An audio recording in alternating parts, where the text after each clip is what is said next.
नमस्कार दोस्तों, स्वागत है आपका हमारे चैनल ITI टेक्निकल पर। मैं खेल गुप्ता आज आपके सामने जो वीडियो लेकर आए हैं, यह एक विशेष तर्क पे वीडियो हम बना रहे हैं। क्योंकि एक दिन यूट्यूब में देखते देखते हमको खान सर का एक वीडियो मिला जो कि कैपेसिटर पढ़ा रहे हैं, और उसमें जो वो पढ़ाए हैं उसको हम जब देखें तो हमको हंसी आया एक प्रकार से। क्योंकि ये खान सर इतने बड़े इंस्टीट्यूट को चला रहे हैं और भारत के एक माना जाना ब्रांड है बच्चों के लिए। जो पढ़ने वाले बच्चे हैं पूरे भारत के माने जाने ब्रांड हैं। एक बात और है दोस्तों, आप सभी लोग जानते हैं कि छोटी गलती अगर कोई छोटा इंसान करता है तो उसको छोटा मैटर माना जाता है, लेकिन वही छोटी गलती अगर कोई बड़ा आदमी कर देता है, कोई ब्रांड कर देता है, तो उसको बहुत बड़ा गलती माना जाता है। क्योंकि उस बड़े आदमी के पद चिन्हों पे हजारों लाखों करोड़ों लोग चलते हैं। तो खान सर को फॉलो करने वाले लाखों में उनकी संख्या है। अब आपको मैं एक वीडियो खान सर का दिखा रहा हूँ, उसको ध्यान से देखिए, सुनिएगा, और उसके बाद मैं उसका तर्क दूंगा कि ये कहाँ सही है कहाँ गलत है। दूसरी बात, ये वीडियो केवल उन लोगों के लिए है जो इलेक्ट्रिकल थ्योरी जानते हों, जिनको थियरी का ज्ञान हो, या नहीं जानते हैं तो जानना चाहते हैं। बाकी कोई एंटरटेनमेंट के लिए ये वीडियो नहीं है। लास्ट तक देखिएगा, मजा आएगा, बने रहिए। है ना, उसमें अचानक करंट की जरूरत होती है तो कैपेसिटर लगाया जाता है। पंखा जो देखे ना, पंखा कंडेंसर, तो जो हम लोग सप्लाई देते हैं घरों में ना, ये सप्लाई से पंखा नाचेगा ही नहीं, इतना कम होता है। वो जो कैपेसिटर लगा देते हैं ना, इतना बड़ा देखे होंगे पंखा में इस तरह से कंडेंसर वो लगा देते हैं। वो क्या करता है, वो जैसे आप करंट को देते हैं तो जब पंखा चालू रहता है पहले से तो स्टोर करके रख लिया रहता है। जैसे आप उसको क्या करते हैं, ऑन करते हैं, तो करंट को क्या करता है, रोके रखता है। जैसे मान के चलिए आज आपने पंखा चलाया तो आज तो उसने स्टोर कर दिया, आपने पंखा को बंद कर दिया या लाइट चली गई तो जो उसमें पहले से करंट उसी को होके जा रहा था वो स्टोर करके रखा है। जैसे ऑन कीजिएगा ना तो जितना वो रोका है वो पंखवा को हचाक से दे देगा, इसलिए पंखवा खट खट खट खट खट नचने लगता है। जब नचना चालू कर दिया, एक बार जब नचना चालू कर दिया तो कोई दिक्कत नहीं, उसके बाद नच जाएगा। उसके बाद क्या हो जाएगा, नच जाएगा। हाँ तो दोस्तों, अभी आपने जो वीडियो देखा उसमें खान सर ने क्या कहा कि जो हमारे घरों में लाइन आता है वो हमारे पंखे को चलाने के लिए पर्याप्त नहीं होता है। क्या यह सही है? उन्होंने कहा कि कैपेसिटर पंखे में लगता है तो किस लिए लगता है कि जब हम चालू किए रहते हैं, उससे पहले ध्यान दीजिएगा, जब हम पहले चालू किए रहते हैं पंखा को तो कैपेसिटर जो है एनर्जी को चार्ज करके रखता है। फिर दोबारा जब चालू करते हैं उस एनर्जी को एकाएक पुश करता है और पंखे को एकदम चलाना शुरू कर देता है और पंखा चलना शुरू हो जाता है, स्टार्ट हो जाता है। तो अब एक चीज़ नोटिस करने वाली बात है कि मुर्गी आई पहले कि मुर्गी का अंडा आया। अगर उनके कहने के हिसाब से अगर पहले से चार्ज कैपेसिटर था उसको हम चालू किए तो पंखे को चलाना शुरू कर दिया, तो जब नया आया कंपनी से तब तो उसमें चार्ज था नहीं, तब वो कैसे चला उस समय? क्या हम कैपेसिटर को निकाल के बाहर चार्ज करके उसको लगाते हैं उसमें? नहीं। तो इसका तर्क और कुछ है। तर्क यह है कि इसमें पंखा या सिंगल फेज का एनी कोई मोटर, पंखा ही नहीं सिंगल फेज का कोई भी मोटर, केवल इंडक्शन मोटर, ओनली इंडक्शन के लिए मैं बता, सीरीज शंट कंपाउंड के लिए नहीं बता रहा हूँ, अलग अलग प्रकार के भी मोटर आते हैं। तो जो इंडक्शन मोटर होता है सिंगल फेज, मतलब एक फेज से कोई भी दुनिया का मोटर नहीं चल सकता है, ये थियरी कहती है। किसी भी मोटर को चलने के लिए 2 फेज की आवश्यकता होती है कम से कम। और इसका दूसरा उदाहरण आपको मिल जाएगा, जो 3 फेज से मोटर चलते हैं उसमें कैपेसिटर क्यों नहीं लगता है। इसलिए कि 3 फेज के मोटर में जब 3 फेज सप्लाई हम देते हैं तो एक टाइम में कोई 2 फेज एक्टिव रहता है हमेशा। उसमें भी उसका अगर ग्राफ देखेंगे, जो 3 फेज के चलने का ग्राफ होता है तो 2 फेज एक्टिव रहता है, तीसरा उस समय ऑफ रहेगा। 2 प्लस रहेगा तो 1 माइनस रहेगा, 2 माइनस रहेगा तो 1 प्लस रहेगा, इस तरह से रहता है, मतलब सेम व्यवस्था हो जाता है। तो सिंगल फेज में हम 2 फेज बनाएंगे कैसे, सवाल ये उठता है। क्योंकि हमारे घर में तो 220 वोल्ट आता है। तो खान सर ने तो ये कह दिया कि सिंगल फेज हमारे यहाँ जो है लाइन चलाने के लिए, पंखा चलाने के लिए पर्याप्त नहीं है। लेकिन कारण ये है कि सिंगल फेज से ही चलेगा और पर्याप्त भी होगा। कैपेसिटर जो लगता है, कैपेसिटर जो होता है फेज को स्प्लिट करने के लिए लगता है पंखे में। फेज स्प्लिट का मतलब काटना, दो भाग में बांट देना। स्प्लिट का मतलब होता है काटना। हिंदी में फेज अंतर डालने के लिए, हिंदी में अगर समझें तो फेज अंतर डालने के लिए। फेज अंतर क्या होता है, इसको हम लोग इसको डिस्कस करके समझते हैं कि फेज अंतर होता क्या है। जैसे आप अगर जो सिंगल फेज के कोई भी मोटर या पंखे को भी जो जानकार लोग जानते हैं, एक रनिंग बाइंडिंग होती है, एक स्टार्टिंग बाइंडिंग होती है। लेकिन हमारी मुख्य बाइंडिंग क्या होती है, रनिंग होती है। स्टार्टिंग बाइंडिंग केवल स्टार्ट करने के लिए होती है, लेकिन इसका मतलब ये भी नहीं है कि उसको स्टार्ट करके निकाल देंगे तो भी चलेगा। देखिए सिंगल फेज में इंडक्शन मोटर में 3 तरह के मोटर आते हैं।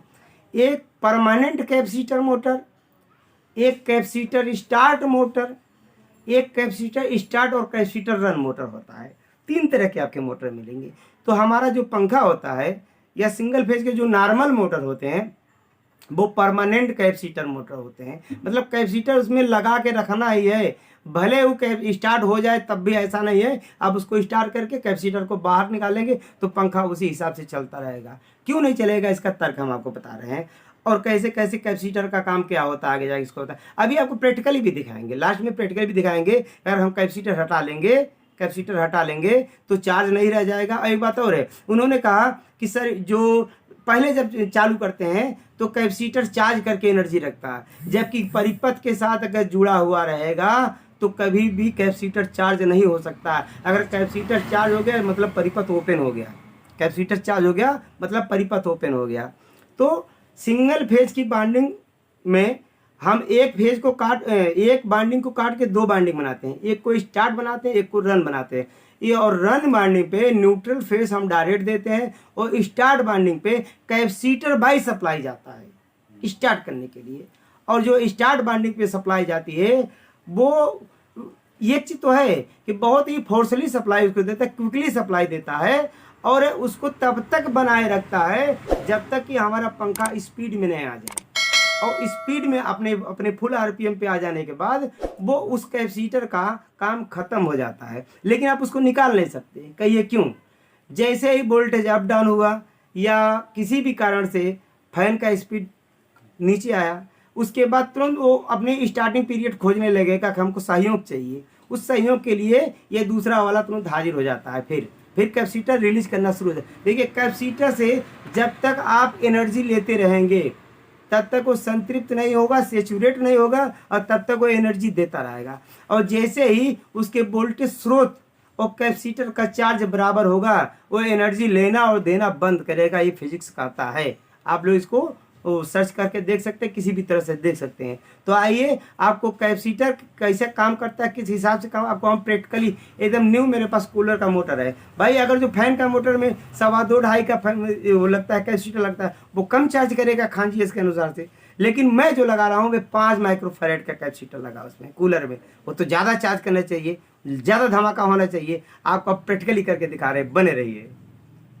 दोस्तों जहाँ तक उन्होंने कहा कि एनर्जी से चार्ज कैपेसिटर, अब देखिए आपको चार्ज भी दिखाएंगे कि चार्जिंग का गुण अवगुण क्या होता है। देखिए 315 का है यह कैपेसिटर और अब ये देखिए अब यहाँ पे चार्ज करके इसको रखे हैं। देखिए फिर से एक बार दिखा रहे हैं, तुरंत बने रहिए। देखिए ये चार्ज कैपेसिटर है और उनके कहने के अनुसार कि जब हम फैन को चलाते हैं मोटर को, ये मोटर देखिए न्यू मोटर है कूलर का, इसको हम चला रहे हैं, देखिए चल रहा है। और जब इसको बंद कर दिए तो इसमें एनर्जी चार्ज हो गया। उनके कहने के अनुसार इसमें एनर्जी चार्ज हो गया। अब इस एनर्जी को अगर ये चार्ज हो गया है तो हम इसको नंगा कर लेते हैं, इसको भी एक मिनट पुश कर दो। देखिए मोटर चल रहा है और उनके कहे अनुसार ये कैपेसिटर चार्ज हो जाना चाहिए। हम बंद कर दिए, ये कैपेसिटर चार्ज होना चाहिए। अब इसको हम शॉर्ट करते हैं तो हमको शॉर्टिंग मिलनी चाहिए। आप देख सकते हैं कोई शॉर्टिंग नहीं, कोई शॉर्टिंग नहीं। फिर से हम लगा रहे हैं, एक बार फिर से देखिए, इसको निकालते हैं, फिर से देखें कोई शॉर्टिंग नहीं। और वहीं अभी आपको इसी पे एक इफेक्ट दिखा रहे हैं, बहुत मज़ेदार इफेक्ट दिखा रहे हैं। और लेकिन इस पे नहीं, हो गया। तो देख सकते हैं हम, ये 315 वाला कैपेसिटर इसमें लगा दिए हैं, एक डायरेक्ट जोड़ दिए हैं, एक को यहाँ लगा है, अब इसको सप्लाई दे रहे हैं देखिए। और इसमें सप्लाई ये ढंग से इसको थोड़ा सा अच्छी तरह से लगा लेते हैं। और देखिए चालू हो गया। अब चलते ही अवस्था में एकाएक देखिए इसको निकाल लिए। अब ये संभवतः चार्ज होगा क्योंकि परिपथ से अलग कर दिए हैं, देखिए आप देख लिए। अब ये चार्ज, लेकिन अगर जो मैं इसको लगा के रखता हूँ उसी तरह से, अभी आपको एक इफेक्ट और दिखाता हूँ, बने रहिए, बहुत ही मज़ेदार प्रयोग है ये मैं इसको चला दिया और मैं इसको बंद कर दिया, देखिए अभी लगा हुआ है। अब मैं इसको निकाल रहा हूँ और इसको अब डिस्चार्ज करूँ तो देखो क्या, कुछ नहीं।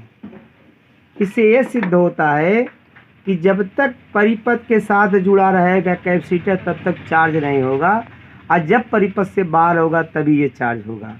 और कैपेसिटर का काम यह नहीं है कि स्टोर करना और उसको धक्का दे के चलाना, बल्कि कैपेसिटर का काम है फेज अंतर डालना, यानी फेज को इस पे ये क्या कहते हैं, फेज को स्प्लिट करना, यानी एक फेज को दो भाग में तोड़ना, फेज अंतर डालना। तो दोस्तों ये हमारा छोटा सा वीडियो था। अगर आपको पसंद आए तो हमारे चैनल को लाइक कीजिएगा और आपकी जो विचार जो राय होगा इस पर आप कमेंट जरूर कीजिएगा। अगले वीडियो के लिए जय हिंद जय भारत।